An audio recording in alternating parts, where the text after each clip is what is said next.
The achievement gap is in regards to students observed to some highly excelling while others are unsuccessful. These results are known to come from racial differences, gender, and even socioeconomic status. Before enrolling in this course, I knew of the achievement gap. I knew it was an ongoing issue as we have examined it in some of my other courses prior to this one.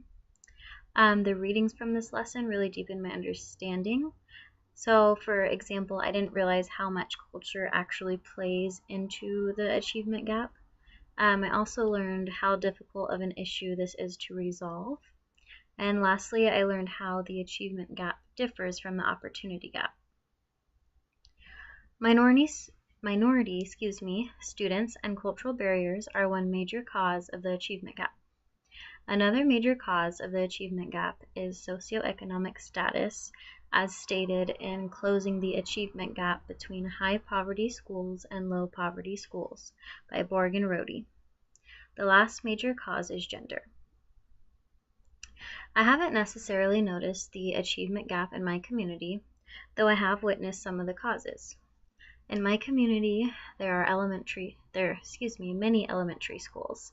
There are a few, such as Beacon Hill and Butler Acres, that have low poverty levels because of their locations. Other schools, such as Wallace, Barnes, and Catlin, have high poverty levels, which I'm sure take a toll on the achievement of students. I've also seen a lot more females more successful than males, and that is again just in my personal community. My community is made up of many cultures, though I am not sure the level of achievement amongst the different cultures. My proposed solution begins with reducing class sizes. This will ensure that each student gets the necessary help from their teacher. Instead of the teacher focusing on 20 plus students, they will be able to focus on just 10 to 15. This will ensure that the teacher develops strong relationships with the students. A strong support system is very important in student success. Next, they can focus on the individual strengths and weaknesses of the students and have the time to work with them individually when necessary.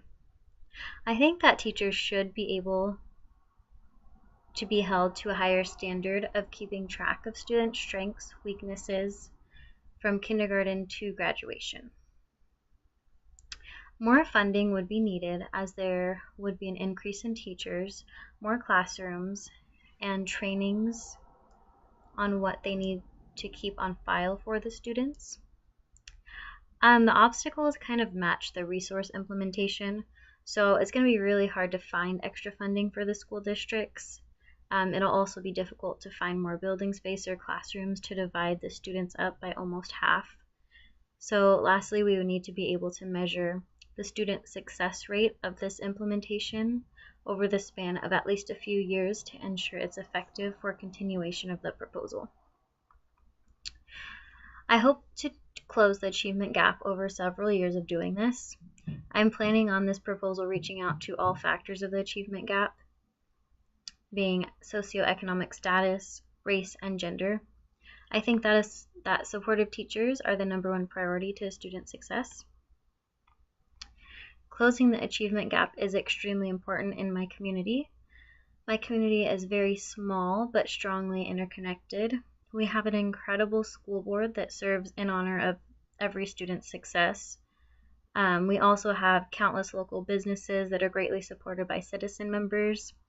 I live in a community in which we all support one another in hopes of achievement and a better life. And working to close the achievement gap would benefit my community greatly.